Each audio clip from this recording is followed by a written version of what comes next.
प्यारे बच्चों, आज के इस क्लास में तुम लोगों का स्वागत है। पिछले क्लास में जो बताया गया था उससे आज हम लोग आगे देखेंगे।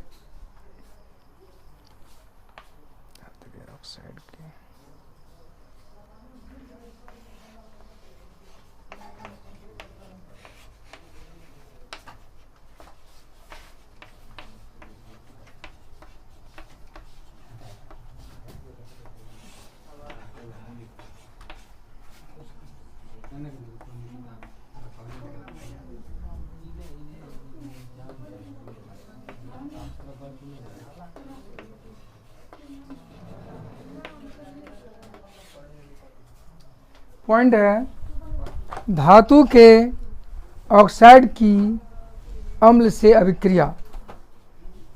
जैसे कैल्शियम एक धातु है और इसमें ऑक्सीजन लगाएंगे तो हो जाएगा कैल्शियम ऑक्साइड। तो यह हो गया धातु का ऑक्साइड। क्या हो गया यह? धातु का ऑक्साइड। और इसकी अभिक्रिया किससे कराना है? अम्ल से। H2SO4 एक अम्ल है। H2SO4 क्या है? एक अम्ल है। अब यह कैल्शियम इससे जुड़ जाएगा और ये ऑक्सीजन इससे जुड़ जाएगा। जुड़ गया? तो इस प्रकार से क्या बनेगा? कैल्शियम जुटा SO4 से, कैल्शियम सल्फेट, और H2 जुटा किससे? H2O हो गया। बस अगला लेते हैं।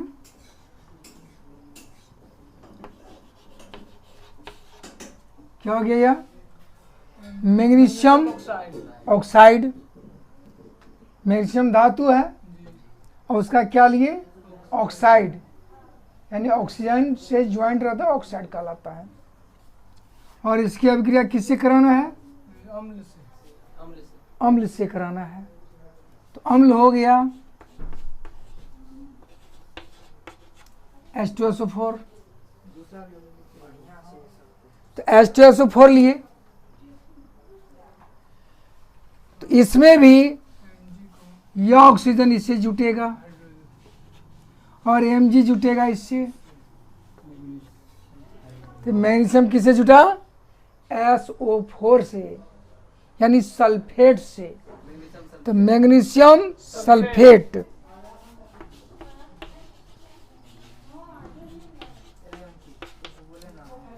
और ऑक्सीजन हाइड्रोजन किससे जुड़ जाएगा? हाइड्रोजन जुड़ जाएगा ऑक्सीजन से। ठीक। तो इस तरह से धातु का ऑक्साइड जब अम्ल से अभिक्रिया करता है तो लवण और क्या बनता है? जल बनता है। तो यह एक फॉर्मूला इसका बन गया। धातु का ऑक्साइड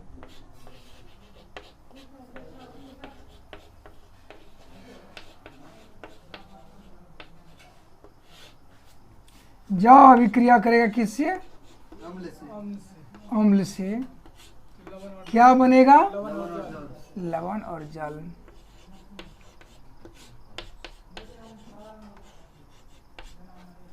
ये याद हुआ? जब धातु का ऑक्साइड किससे अभिक्रिया करता है? अम्ल से, तो बनता क्या है?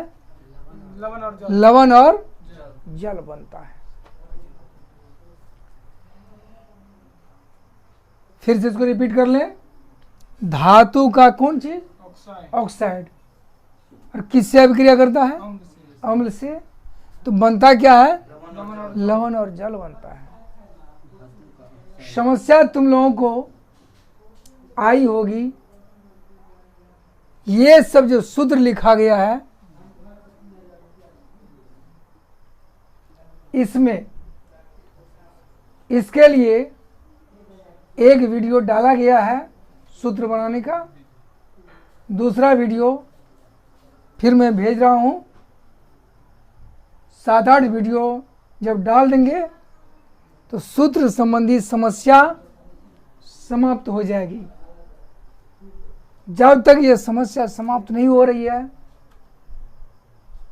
तब तक कम से कम इसको जरूर याद रखना। और जिसको सूत्र के संबंध में कोई समस्या नहीं है वह इस तरह से आगे बढ़ते जाएंगे। तो ये याद रहना चाहिए। क्या याद रहना चाहिए? क्या? ठीक, यह पॉइंट क्लियर हो गया। अब यहाँ थोड़ी सी बात में यह भी चर्चा कर देता हूं कि यहाँ कोई भी धातु ले लेंगे, या कोई जरूरी नहीं है कि कैल्शियम, या कोई जरूरी नहीं है कि मैग्नीशियम। यहाँ पर सोडियम ले सकते हैं, पोटेशियम ले सकते हैं, या और सब भी जितना धातु है वो ले सकते हैं। और यहाँ रही बात अम्ल की, तो अम्ल यहाँ सल्फ्यूरिक अम्ल लिए है। इससे पहले भी मैं चर्चा कर चुका हूँ कि 2 अम्ल की चर्चा बार बार होगी, एक सल्फ्यूरिक अम्ल और दूसरा हाइड्रोक्लोरिक अम्ल। 2 अम्ल यदि याद रख लेते हैं तो लगभग 50% समस्या समाप्त अम्ल का नाम के बारे में। तो अम्ल के जगह, इस अम्ल के जगह पर हाइड्रोक्लोरिक अम्ल, नाइट्रिक अम्ल, कार्बोनिक अम्ल, एसिटिक अम्ल, फॉर्मिक अम्ल, ढेर सारा अम्ल है, कोई भी ले सकते हैं। ठीक है, इस तरह से यह पॉइंट पूरा हुआ। अब हम लोग 8 नंबर के पॉइंट पर विचार करेंगे।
अधातु के ऑक्साइड की भस्म से अभिक्रिया। इससे पहले जो पॉइंट था उसमें यहां पर क्या लिखा हुआ था? धातु। और यहां क्या लिखा हुआ था? अम्ल। और यानी धातु के ऑक्साइड की अम्ल से अभिक्रिया, और यहाँ अधातु के अम्ल की, अधातु के ऑक्साइड की भस्म से अभिक्रिया। वहां धातु, यहाँ क्या? अधातु। वहां अम्ल, यहाँ क्या? भस्म। तो हम लोग देखेंगे कि भस्म से अभिक्रिया कराने पर क्या होता है। कार्बन भी एक अधातु है, और O2 लगा दिए, ये ऑक्साइड हो गया, यानी कार्बन डाइऑक्साइड, जो कि जाना पहचाना गैस है। हम लोग सांस छोड़ते हैं, कार्बन डाइऑक्साइड उसमें रहता है। और इसकी अभिक्रिया किससे करेंगे? भस्म से करेंगे। जैसे कैल्शियम हाइड्रोक्साइड, मैं इस बात को फिर से याद दिला देता हूं। अम्ल उसको कहेंगे जिसमें शुरू में विस्थापन योग्य हाइड्रोजन लगा हुआ हो। इससे पहले जो अभिक्रिया दिए थे उसमें अम्ल था H2SO4, यानी शुरू में क्या लगा हुआ था? H लगा हुआ था। और इसका पहचान है OH लगा रहना चाहिए। तो इससे जो अभिक्रिया करेंगे तो क्या बनेगा? यह बनेगा कैल्शियम कार्बोनेट प्लस जल, यानी अधातु का ऑक्साइड जब भस्म से अभिक्रिया किया तो लवण और जल बना। याद हुआ? ये क्या है? अधातु का ऑक्साइड।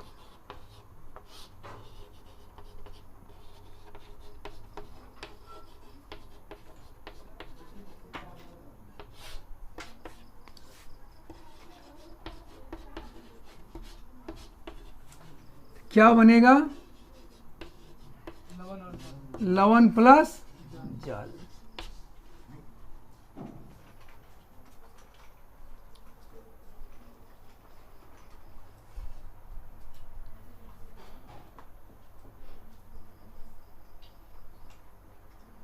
मिटा दूं? उतार लें? हो गया?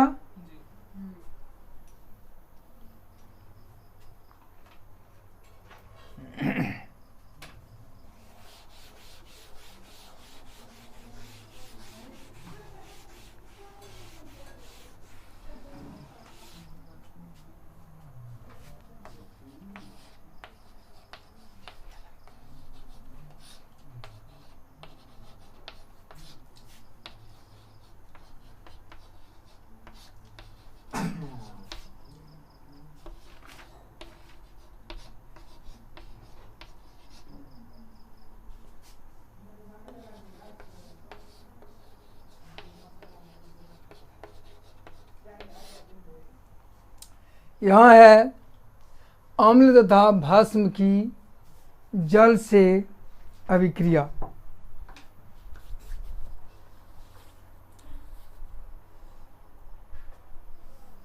इसी जगह पर मैं दो शब्द की चर्चा कर देता हूं, सांद्र और तनु। सांद्र और तनु। सांद्र अम्ल उसको कहा जाता है जिस अम्ल में पानी की मात्रा कम हो, यानी अम्ल ज्यादा हो। अम्ल की मात्रा क्या हो? अधिक हो, ज्यादा हो। और तनु अम्ल उसको कहा जाता है जिसमें अम्ल की मात्रा क्या हो? कम हो। जिस तरह से हम लोग कह देते हैं, जैसे शरबत बना, शरबत यदि मीठा नहीं रहा तो कह सकते हैं कि कम मीठा आया, और जब ज्यादा चीनी डाल दिया तो मीठा हो गया, गाढ़ा हो गया, यानी उसमें चीनी की मात्रा ज्यादा है। ठीक उसी तरह से जब अम्ल की मात्रा ज्यादा रहेगी तब क्या कहेंगे? सांद्र। और अम्ल की मात्रा जब कम रहेगी तो तनु। यानी गढ़गर और पैनगर जो बोल दिया जाता है वही, गढ़गर और पैनगर। तो सांद्र अम्ल दिया हुआ है किसी बर्तन में, उसको तनु कैसे बनाएंगे? सांद्र अम्ल है, यानी अम्ल जो लाया गया बोतल में उसमें पानी थोड़ा सा ही है, पूरा का पूरा क्या है बाद बाकी? अम्ल है। हम चाहते हैं इस अम्ल को तनु बनाने के लिए, अम्ल को तनु बनाने के लिए यानी पेनगर बनाने के लिए। कैसे बनाया जाएगा? तो अभी जवाब आया कि उसमें पानी डाल देंगे, यही जवाब आया। लेकिन ऐसा नहीं होगा। यदि सांद्र अम्ल में पानी डाला जाएगा तो वो इतना ज्यादा गर्म हो जाएगा कि बर्तन टूट जाएगी। हाँ, एसिड यानी अम्ल में, सांद्र अम्ल में जब पानी डाला जाता है तो ज्यादा उष्मा निकलती है यानी गर्मी निकलती है, यानी गर्म हो जाता है और बर्तन क्या होता है? टूट जाता है। कभी यदि प्रयोगशाला में काम करने के लिए मौका मिले तो एकदम सावधानी बरतना, कभी भी सांद्र अम्ल में पानी नहीं डालना। तब आखिर उसको तनु बनाएंगे कैसे? उसके लिए तरीका है, पहले तय कर लो कि पानी मिलाना कितना है। मान लेते हैं कि 1 लीटर का 1 बोतल हम अम्ल लाए H2SO4, 1 बोतल 1 लीटर वाला क्या लाए? सल्फ्यूरिक अम्ल यानी H2SO4। सल्फ्यूरिक अम्ल का ही नाम है गंधकाम्ल, गंधकाम्ल यानी गंधक अम्ल। ठीक है। और उसमें हमको मिलाना है 5 लीटर जल। अम्ल कितना लाए? 1 लीटर। जल कितना है? 5 लीटर। दोनों को एक एक बर्तन में रखे। ठीक है। यदि जल को मिला देते हैं अम्ल में, बर्तन टूटेगा, गर्म हो जाएगा, बहुत प्रॉब्लम होगा। अम्ल को क्या करते हैं तब? किसमें मिलाते हैं? जल में। तो भी तो वही समस्या आएगी। तब करते क्या है? बूंद बूंद करके उसमें गिराते हैं। 5 लीटर जल है तो उसमें सांद्र अम्ल कितना डालेंगे? जैसे बूंद बूंद करके गिराते हैं, थोड़ा थोड़ा करके गिराते हैं। ये थोड़ा सा जो गिराते हैं तो उसके कारण भी बर्तन गर्म होता है, गर्मी निकलती है। लेकिन चूंकि पानी वहाँ 5 लीटर है तो 5 लीटर पानी जो हम लिए थे वह तो नॉर्मल कंडीशन में लिए थे, उसका टेम्परेचर नॉर्मल था। यदि उष्मा वहाँ बन भी गई तो वह टोटल उष्मा वो 5 लीटर पानी में क्या हो गया? फैल गया और पानी थोड़ा सा ही गर्म होता है। तो इस तरह से तो जब पूरा हम डालते जाएंगे बूंद बूंद तो पानी फिर पूरा गर्म हो सकता है। बहुत अच्छा कहा। प्रश्न यह आया कि यदि हम बूंद बूंद करके डालेंगे तो पूरा अम्ल जब धीरे धीरे डाल देंगे फिर तो उतनी ही उष्मा निकलेगी। प्रश्न यही ना हुआ? तो यहां पर 2 पॉइंट है। एक पॉइंट है कि जब हम शुद्ध पानी में यानी जिसमें अम्ल नहीं है उसमें जब ऊपर से अम्ल गिरा रहे होते हैं उस समय दोनों के पावर में बहुत का अंतर है, बिल्कुल डिफरेंस है, अंतर है। और जब 2, 4, 10 बूंद गिर गया पानी में तो पानी कैसा हो जाएगा? अम्लीय होगा कि भस्मीय होगा कि न्यूट्रल होगा? अम्लीय हो जाएगा। अब यदि फिर थोड़ा सा डालेंगे ऊपर से अम्ल तो दोनों का अंतर क्या होगा? कम की ज्यादा, क्योंकि नीचे भी कुछ अम्लीय हो चुका है तो अंतर कुछ घट जाएगा। दोनों का डिफरेंस क्या होगा? घट जाएगा। मान लेते हैं इसका पावर ऊपर का 10 है और नीचल का 1 हुआ 1, तो अंतर कितना आया 9। और पहले क्या था, नीचे 0 ऊपर 10, तो अंतर कितना का आया 10 का। 0 या 10 तो अंतर 10 का आया। नीचे यदि 1 हो गया ऊपर 10 है तो ऊपर तो अम्ल वही है, तो अंतर कितना का आया 9 का। तो अंतर जितना ज्यादा रहेगा टेम्परेचर उतना ज्यादा बढ़ेगा। जितना ज्यादा हाँ, जब ऊपर से थोड़ा सा अम्ल फिर डाले तो टेम्परेचर तो नीचे बढ़ना है ही, तो डिफरेंस तो घटते चला जाएगा।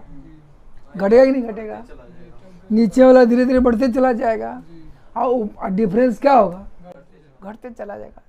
एक फैक्टर तो यह है। दूसरा फैक्टर है कि जब हम धीरे धीरे ऊपर से अम्ल डालते हैं और जितना एनर्जी बनना है, जितना उष्मा बनना है, उतना उष्मा माना कि बना, तो बना तो एक ही बार तो नहीं बना, धीरे धीरे बना और धीरे धीरे बना। और सभी उष्मा यदि पानी में कलेक्ट रहेगा फिर तो टेम्परेचर क्या हो जाएगा, हाई हो जाएगा। लेकिन ऐसा नहीं होता है। क्यों नहीं होता है? सो देखो, जब ऊपर शुरू में थोड़ा सा अम्ल डाले तो उसमें जो गर्मी निकली, उष्मा निकली, तो वह पानी में फैला और पानी में फैलने के बाद वह थोड़ा बर्तन में भी लगा, तो उष्मा तो छितरा गया, हर जगह छितरा गया। जब उष्मा छितरा गया तो तुम लोग देखते होंगे कि पानी या कोई भी गर्म पदार्थ जब रख देते हैं तो धीरे धीरे धीरे धीरे क्या होता है, अपने आप क्या होता है जी, ठंडा होता है, गर्म होता है। यदि गर्म पानी हम एक लोटा में रख दिए या एक गिलास में रख दिए तो धीरे धीरे क्या होगा, वह ठंडा होगा, क्योंकि उससे उष्मा धीरे धीरे निकलती रहती है। तो ऊपर से अम्ल डालने के बाद बर्तन और पानी गर्म हुआ और बर्तन और पानी दोनों से धीरे धीरे क्या हो रही है, उष्मा निकल रही है। यानी उष्मा बनते जा रही है, उष्मा निकलते जा रही है। इसलिए बर्तन क्या होता है, टूटता नहीं है। सावधानी रखें, यह ऑब्जेक्टिव में भी आ सकता है कि सांद्र अम्ल में पानी क्यों नहीं मिलाया जाता है। तो उसमें ढेर सारा ऑप्शन रहेगा। तो अभी जो मैं बताया हूं उससे रिलेटेड जो ऑप्शन होगा वो डालना है। उसमें ये भी आएगा बर्तन टूटना। हाँ, गर्म होकर बर्तन टूट सकता है, या बर्तन में दूसरा ऑप्शन रहेगा, मान लो जो बर्तन में नहीं अटेगा। तीसरा रहेगा नहीं नहीं ये गलत बात है। चौथा रहेगा हाँ नहीं नहीं सब हो सकता है। मतलब कुछ रहेगा, मैंने डिफरेंट टाइप का मैंने सेंटेंस दिया रहेगा। तो तुम लोगों को फोकस करना इस बात पर कि टेम्परेचर ज़्यादा बढ़ जाएगा, यानी गर्मी ज़्यादा निकलेगी, यानी उष्मा ज़्यादा बनेगी, बर्तन टूट जाएगा, कोई घटना हो सकती है ऐसा होने से।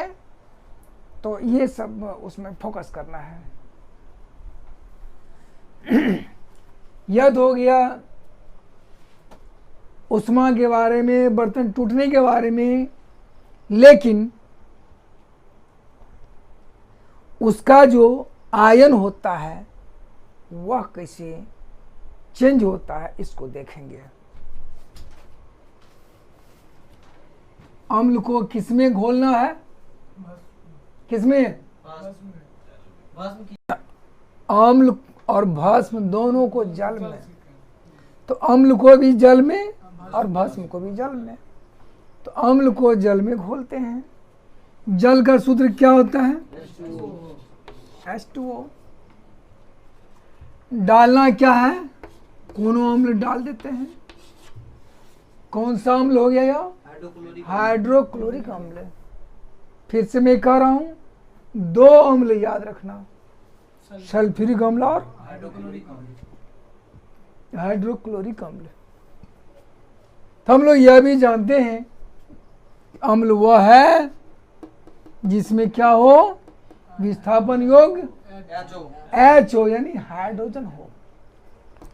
यही हाइड्रोजन क्या करता है, तो इससे आकर के जुड़ता है। हाँ, कैसे जुड़ता है, सेकंड स्टेप में हम लोग देख लें। पहले तो यह अलग होगा, H और Cl। H और Cl जो अलग होता है उसमें भी जो यहाँ जो साझी का इलेक्ट्रॉन होता है वह इलेक्ट्रॉन क्लोरीन ले लेता है। एक इलेक्ट्रॉन उसको बढ़ गया और इस पर क्या हो गया, प्लस हो गया। अब ये प्लस वाला हाइड्रोजन है, ये जहाँ जहाँ जाएगा वहाँ वहाँ क्या बनेगा, प्लस वाला बन जाएगा। तो ये हाइड्रोजन आयन जा करके जुड़ जाता है किससे, जल से, यानी हो जाता है, ये बन जाता है। ठीक है,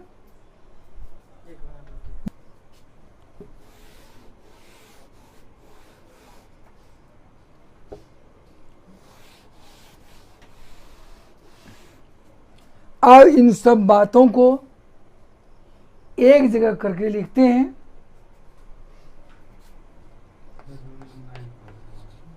जल प्लस HCl, ये ज्वाइंट हुआ तो इसका चला गया इस पर प्लस चार्ज, Cl पर माइनस चार्ज। इस तरह से जल अभिक्रिया करता है किससे, अम्ल से।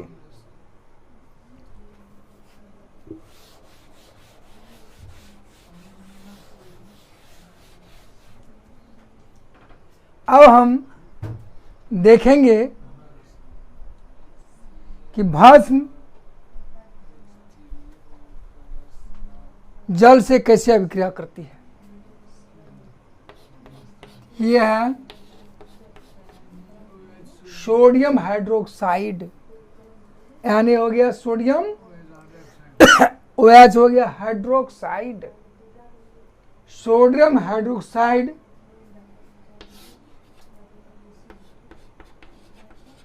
किस में डालेंगे, सोडियम हाइड्रोक्साइड का एक गोली ले लेना, उसको डाल देना किस में, जल में।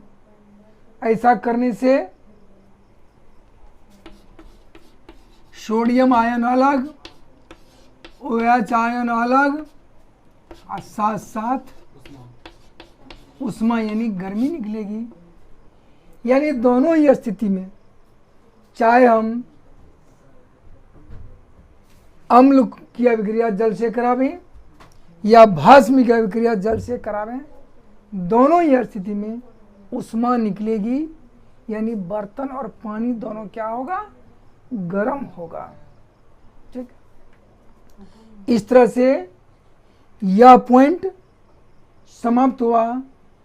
अब आगे हम लोग बढ़ेंगे दूसरा पॉइंट पर। मिटा रहा हूं।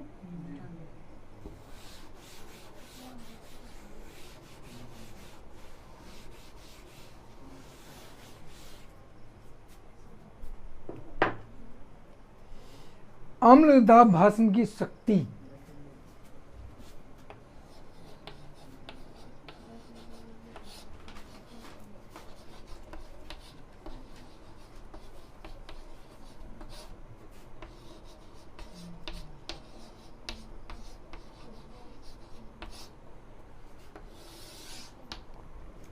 अम्ल और भस्म की शक्ति निर्भर करता है H और OH पर। कोई भी अम्ल कितना ज्यादा H दे रहा है या कितना ज्यादा माने भस्म कितना ज्यादा OH दे रहा है, इसी से अम्ल की और भस्म की शक्ति जांची जाती है। इसमें बारी बारी से हम लोग देखेंगे प्रबल अम्ल और दुर्बल अम्ल के बारे में।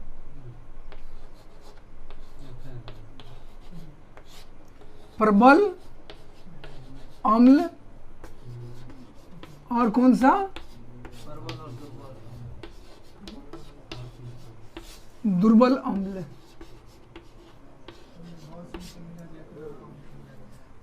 प्रबल मतलब ये खाने वाला परवल नहीं, प्रबल यानी स्ट्रॉन्ग, ज्यादा पावरफुल, जिसमें ज्यादा H बने। और दुर्बल मतलब कमजोर। दुर्बल मतलब क्या? कमजोर। तो प्रबल अम्ल किसको कहेंगे और दुर्बल अम्ल किसको कहेंगे, इस पर विचार करें। मान लेते हैं एक एक ml या एक एक चम्मच दो तरह का अम्ल लिए, दो तरह का, दोनों को एक एक बर्तन में पानी में उसको घुलाए, तो जिसमें हाइड्रोजन आयन ज्यादा बनेगा तो वह अम्ल क्या कहलाएगा? प्रबल अम्ल। और जिसमें कम बनेगा क्या कहलाएगा? वह दुर्बल अम्ल कहलाएगा। याद रखें HCl प्रबल अम्ल में है, प्रबल अम्ल में आता है HCl। यह ज्यादा हाइड्रोजन को अलग करता है,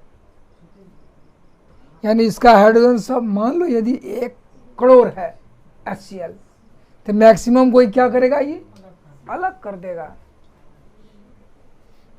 HNO3 यानी नाइट्रिक अम्ल, H2SO4 सल्फ्यूरिक अम्ल। ये तीनों अम्ल क्या हो गया? प्रबल अम्ल। क्यों कहेंगे प्रबल अम्ल? क्योंकि ये हाइड्रोजन को क्या करता है? अधिक से अधिक रिलीज करता है, यानी हटा देता है।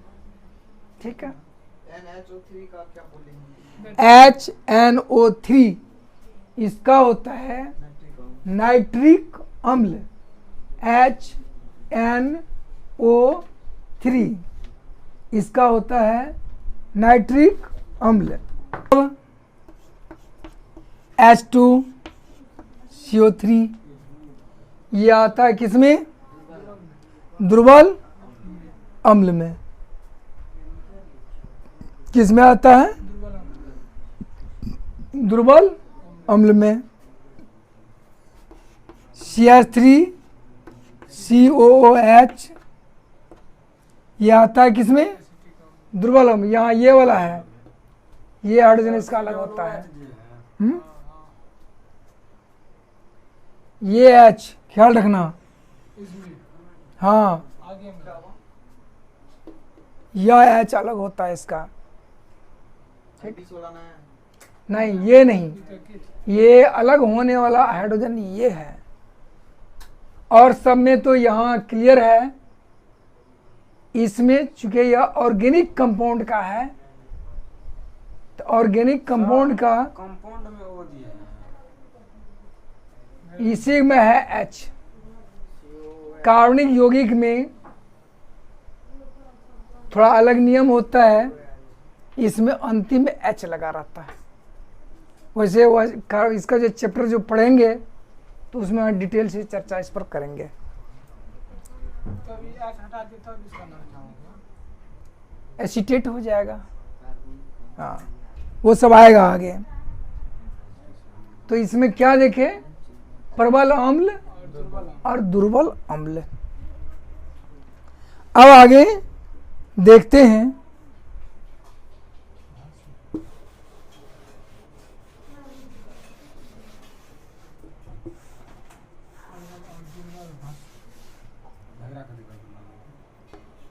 मेरे को तमन्ना नहीं निकली थी, ये अपनी नहीं देते काम, कोई नहीं। ठीक उसी तरह से जिस भस्म में ज्यादा OH रिलीज हो उसको कहते हैं प्रबल भस्म, और जिसमें कम रिलीज हो उसको क्या कहेंगे? दुर्बल भस्म। जैसे NaOH, यह हो गया प्रबल भस्म। KOH, ये भी क्या हो गया? प्रबल भस्म। और ammonium hydroxide, magnesium hydroxide, calcium hydroxide,